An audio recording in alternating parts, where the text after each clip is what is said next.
Keep Walters in mind if you're looking for a place to book a private event in DC. Visit waltersdc.com/private events for more information. A massage chair might seem a bit extravagant, especially these days. 8 different settings, adjustable intensity, plus it's heated, and it just feels so good. Yes, a massage chair might seem a bit extravagant, but when it can come with a car, suddenly it seems quite practical. The all-new 2025 Volkswagen Tiguan, packed with premium features like available massaging front seats, it only feels extravagant. Finding great candidates to hire can be like, well, trying to find a needle in a haystack. Sure, you can post your job to some job board, but then all you can do is hope the right person comes along. Which is why you should try ZipRecruiter for free at ziprecruiter.com/zip. ZipRecruiter doesn't depend on candidates finding you. It finds them for you. Its powerful technology identifies people with the right experience and actively invites them to apply to your job. You get qualified candidates fast. So while other companies might deliver a lot of hay, ZipRecruiter finds you what you're looking for. The needle in the haystack. See why 4 out of 5 employers who post a job on ZipRecruiter get a quality candidate within the first day. ZipRecruiter, the smartest way to hire. And right now, you can try ZipRecruiter for free. That's right, free at ziprecruiter.com/zip. That's ziprecruiter.com/zip. ziprecruiter.com/zip. And the pitch, swinging a line drive right field. Back again, the right fielder Gilbert of the warning track makes the catch.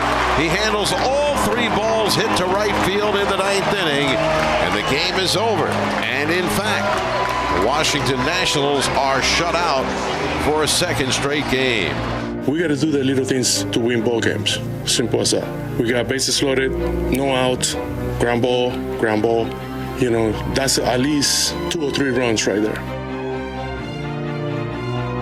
And welcome to Nats Chat, along with MASNsports.com Nationals insider Mark Zuckerman, who was at Oracle Park in San Francisco. Al Galdi hosted the Al Galdi podcast. A second consecutive shutout loss for the Nationals, a 5-0 loss at the San Francisco Giants late night on Friday night in Game 1 of a 3-game series. This was the Nats' 11th shutout loss in MLB's 2025 regular season, in which the Nats now have reached yet another new low point, 25 games below 500, 45-70. The Nats, since their 3-game winning streak, are 1-8. The Nats, since the start of June, are 17-40. You could find us on X at Nats_chat. You could find us on Blue Sky at Nats Chat Podcast. You can email us natschatpodcast@gmail.com. We, in this game late night on Friday night, had a new look lineup from Nats interim manager Miguel Cairo, including James Wood in the number 1 spot, C.J. Abrams in the number 2 spot, and Brady House in the number 3 spot. Wood did have a double, but 5 Giants relievers combined on a 4-hit shutout in what was a bullpen game for the Giants. And so, Mark, we're now at a point at which the Nats have 70 losses, 11 of which have been shutout losses. 15.7% of the team's losses have been shutout losses. Nearly 1 out of every 6 losses has been a shutout loss for this team this season. And, you know, a lot through like the first half of the season, we would talk about, they were getting shut out a decent amount, but they would also score 8-9 runs on a regular basis. Well, they're not doing that part of the equation right now at all. This feels like a nightly occurrence, what we're seeing here. And even if you go back 3 games ago, the 1 game they've won during this stretch, the 2-1 victory, that was a 9th inning, rally to win the game.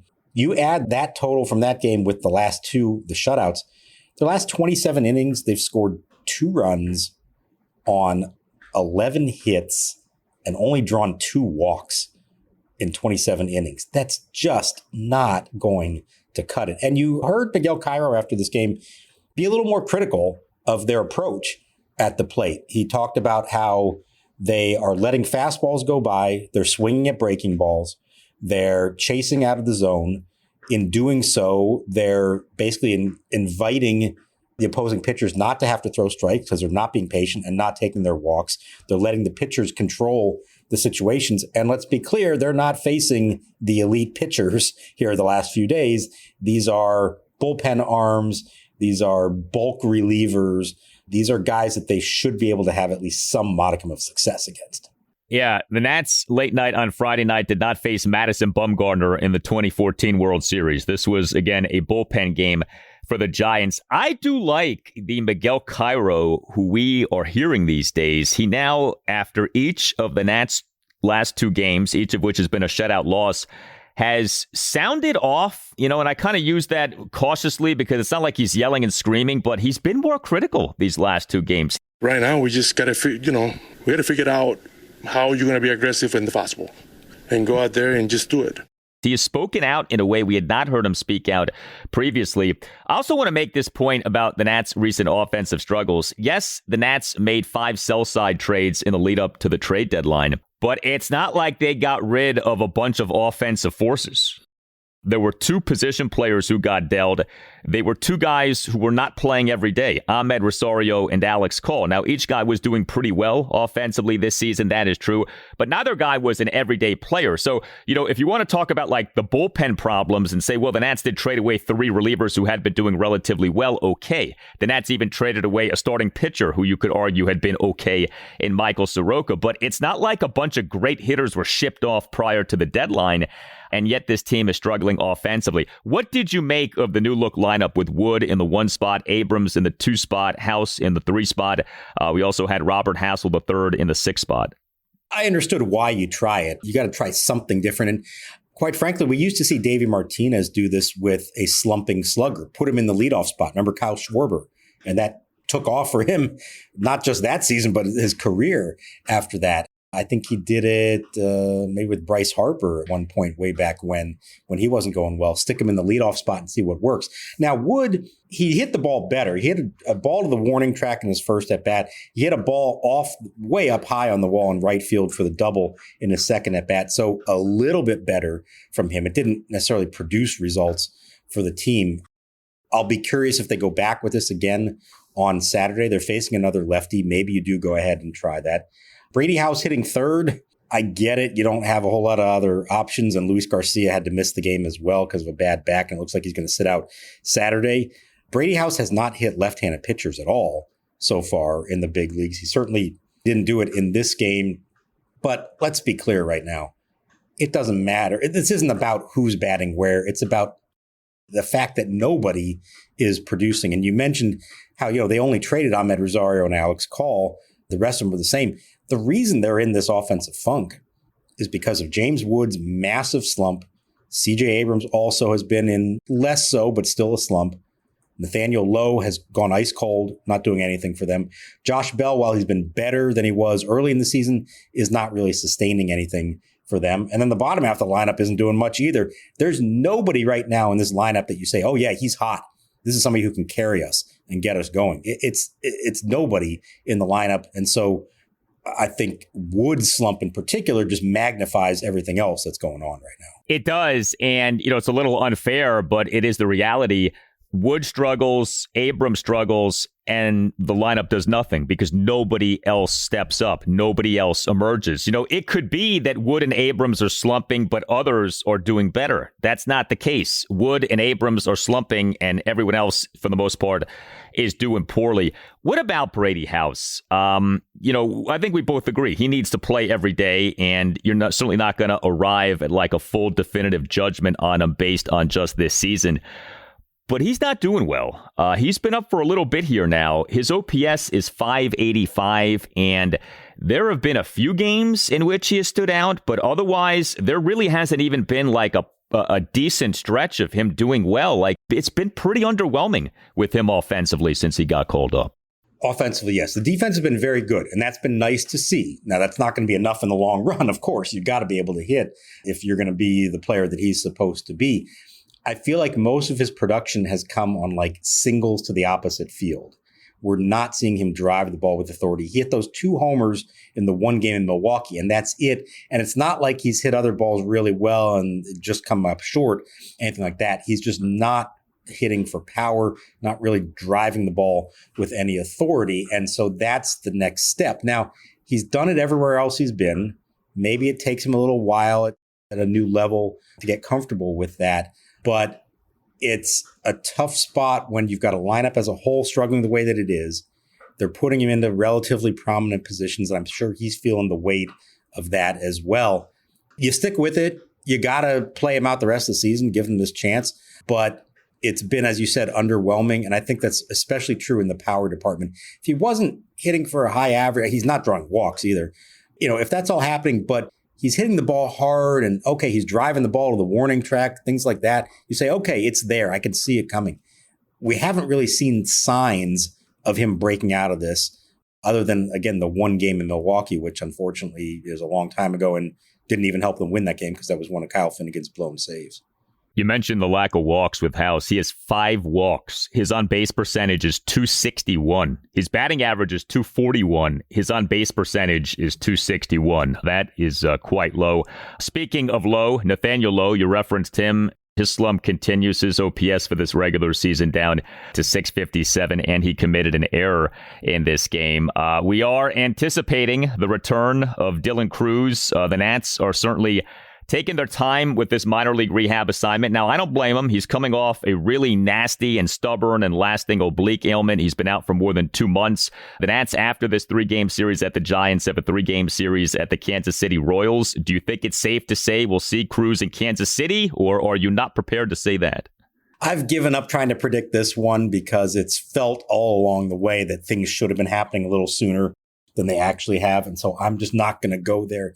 Yet I will tell you that he DH'd on Friday, 4 plate appearances, in theory played the whole game, though he wasn't in the field. He's going to be back in right field on Saturday and Sunday.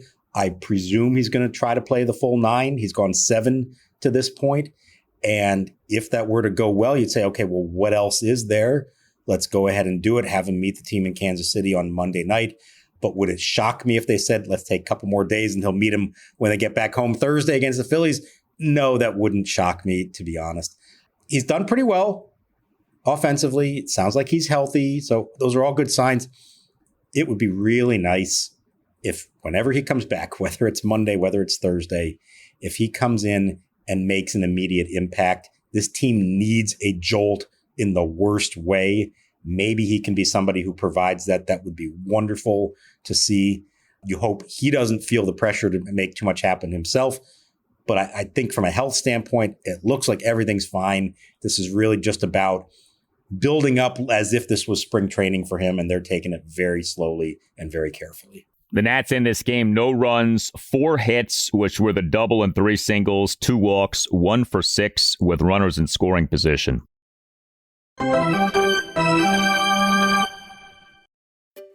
Finding great candidates to hire can be like, well, trying to find a needle in a haystack. Sure, you can post your job to some job board, but then all you can do is hope the right person comes along. Which is why you should try ZipRecruiter for free at ZipRecruiter.com/zip. ZipRecruiter doesn't depend on candidates finding you. It finds them for you. Its powerful technology identifies people with the right experience and actively invites them to apply to your job. You get qualified candidates fast. So while other companies might deliver a lot of hay, ZipRecruiter finds you what you're looking for. The needle in the haystack. See why 4 out of 5 employers who post a job on ZipRecruiter get a quality candidate within the first day. ZipRecruiter, the smartest way to hire. And right now, you can try ZipRecruiter for free. That's right, free at ZipRecruiter.com/zip. That's ZipRecruiter.com/zip. ZipRecruiter.com/zip. Irvin into the wind. 2-1 pitch on the way. Swung on into the air. Deep right center field. This is way back. Hassel and Young watching. It's going, and gone. Goodbye. Rafael Devers with his 6th home run for the Giants. And his 21st overall to deep right center field. A 427-foot shot.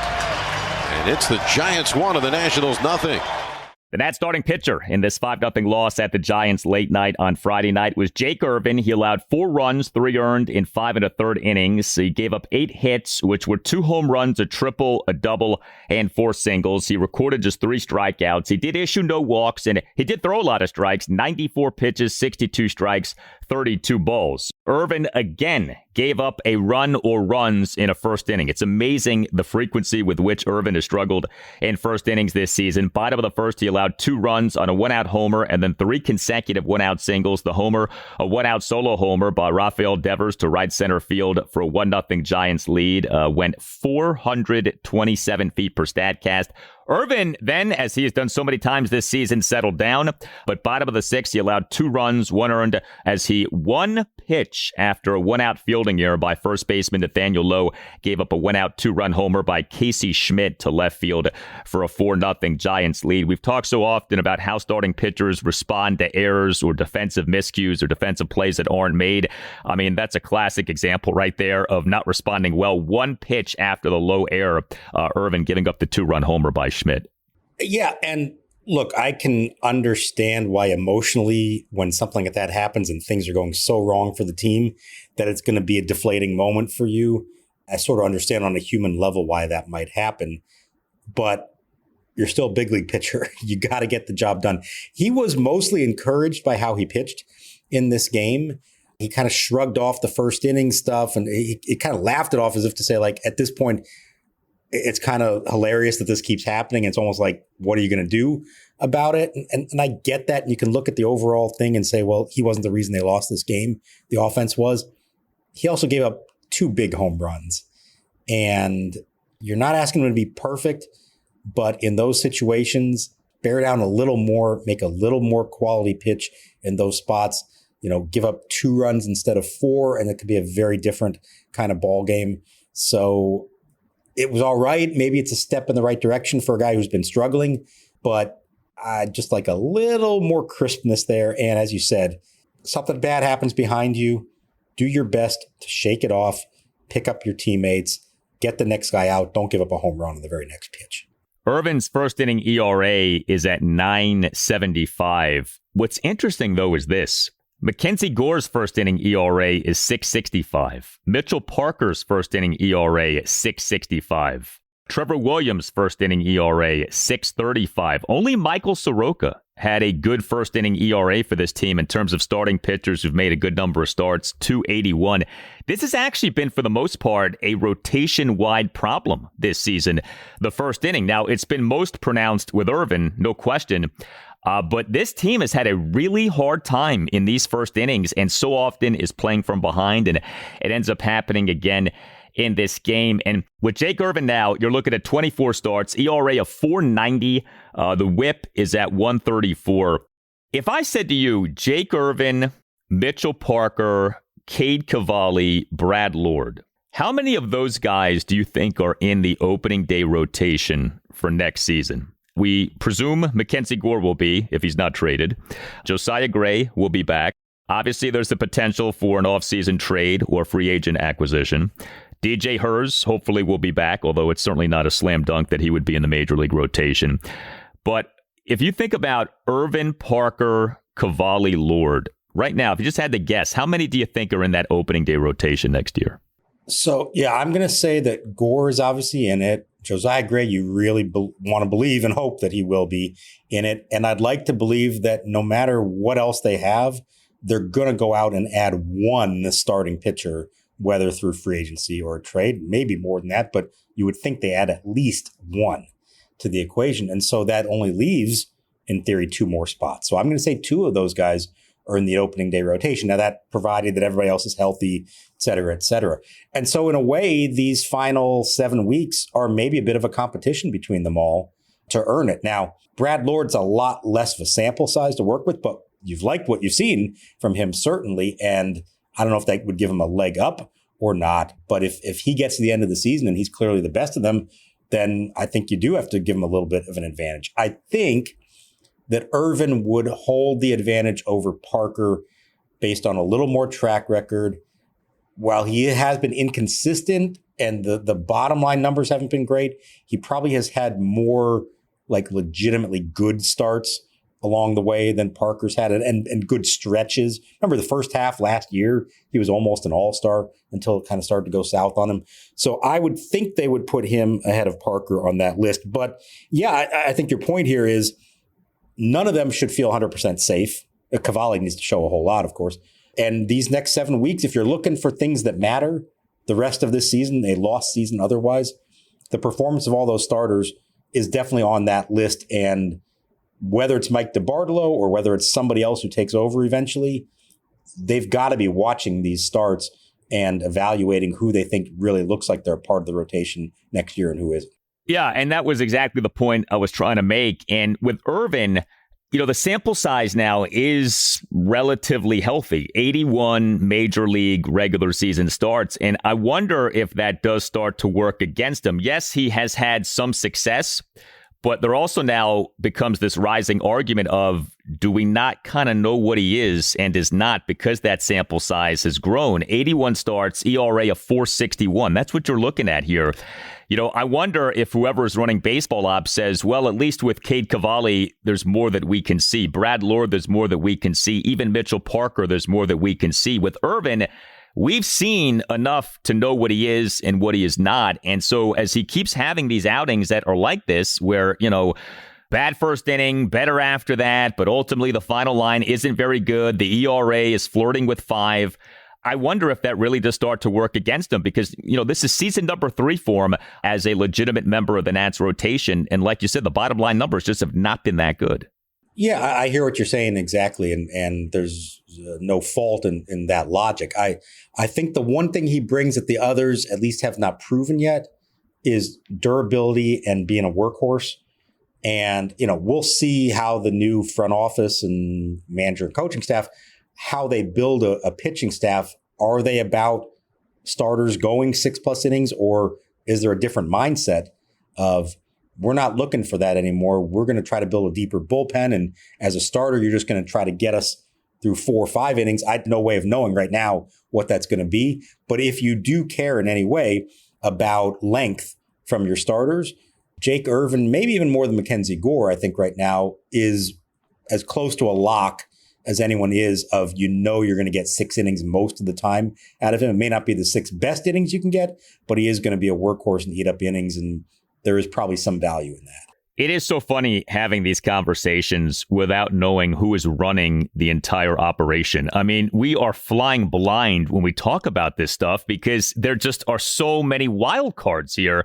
Who's going to be running things? What will his or her philosophies be? What will he or she be allowed to do by ownership? Like, there's just so much that we don't know right now.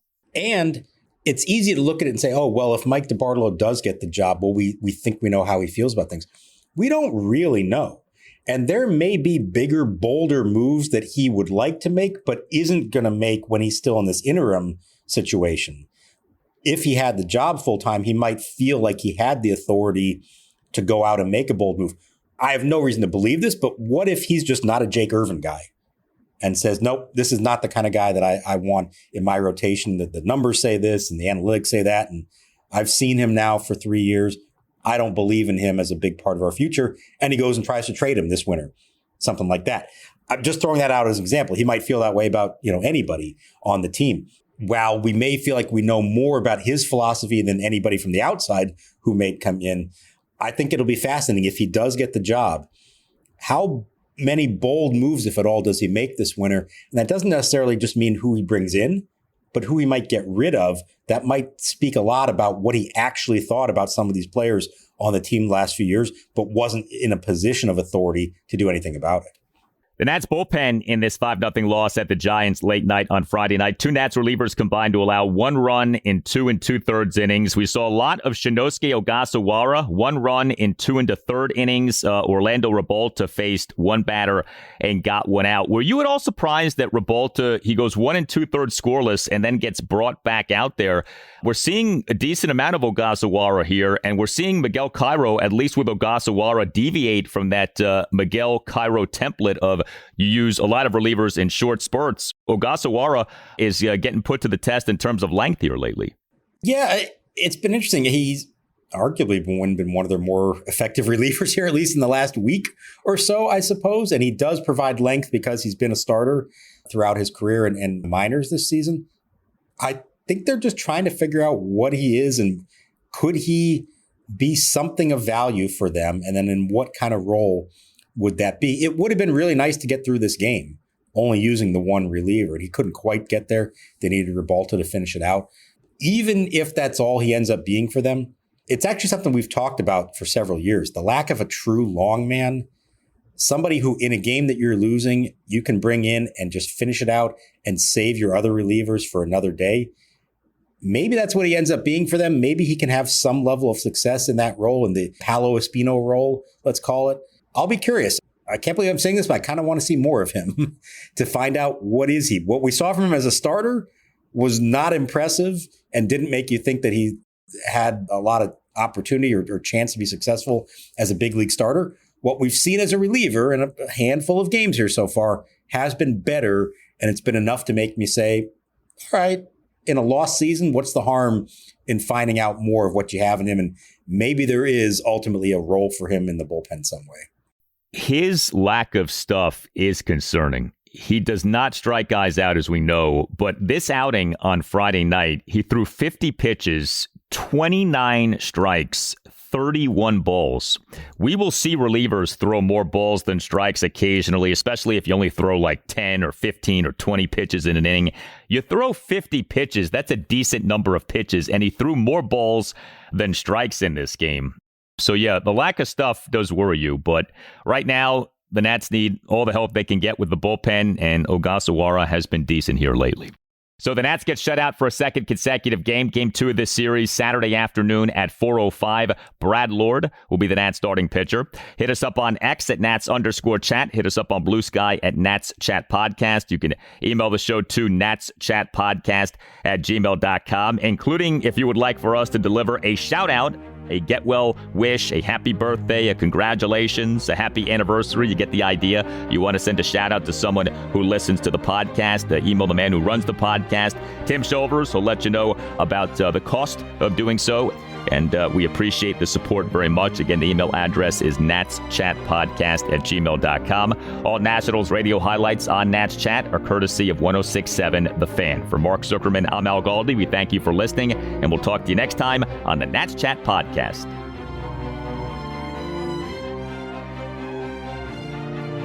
The 0-2 pitch. Ring him up, strike three, called a curveball over the inside corner, locked him up at 70 miles an hour. Espino has 2 strikeouts in his 3rd consecutive 1-2-3 inning. Paolo is fan 5.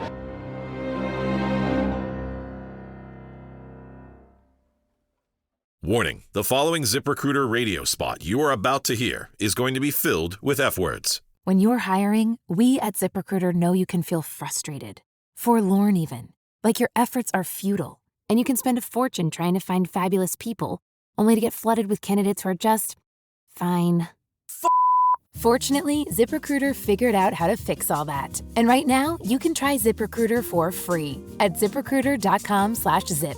With ZipRecruiter, you can forget your frustrations because we find the right people for your roles fast, which is our absolute favorite F word. In fact, 4 out of 5 employers who post on ZipRecruiter get a quality candidate within the first day. Fantastic. So, whether you need to hire 4, 40, or 400 people, get ready to meet first-rate talent. Just go to ZipRecruiter.com/zip to try ZipRecruiter for free. Don't forget, that's ZipRecruiter.com/zip. Finally, that's ZipRecruiter.com/zip.